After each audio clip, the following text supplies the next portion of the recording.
They will listen to your voice, and you shall come, you and the elders of Israel, to the king of Egypt, and you shall tell him, Yahweh, the God of the Hebrews, has met with us. Now please let us go 3 days' journey into the wilderness, that we may sacrifice to Yahweh, our God.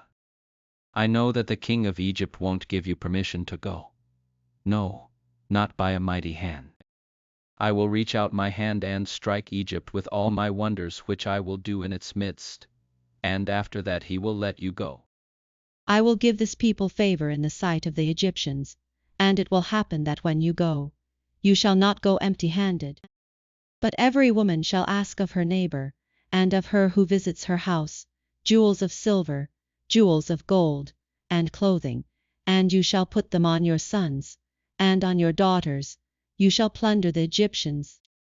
Moses answered, But, behold, they will not believe me, nor listen to my voice, for they will say, Yahweh has not appeared to you. Yahweh said to him, What is that in your hand? He said, A rod. He said, Throw it on the ground. He threw it on the ground, and it became a snake, and Moses ran away from it. Yahweh said to Moses, Stretch out your hand, and take it by the tail. He stretched out his hand, and took hold of it, and it became a rod in his hand. That they may believe that Yahweh, the God of their fathers, the God of Abraham, the God of Isaac, and the God of Jacob, has appeared to you. Yahweh said furthermore to him, Now put your hand inside your cloak. He put his hand inside his cloak, and when he took it out, behold, his hand was leprous, as white as snow. He said, Put your hand inside your cloak again. He put his hand inside his cloak again, and when he took it out of his cloak, behold, it had turned again as his other flesh.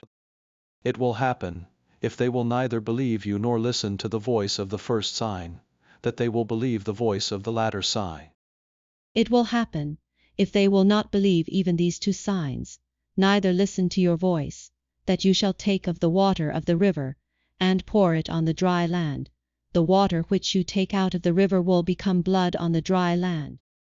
Moses said to Yahweh, O Lord, I am not eloquent, neither before now, nor since you have spoken to your servant, for I am slow of speech, and of a slow tongue.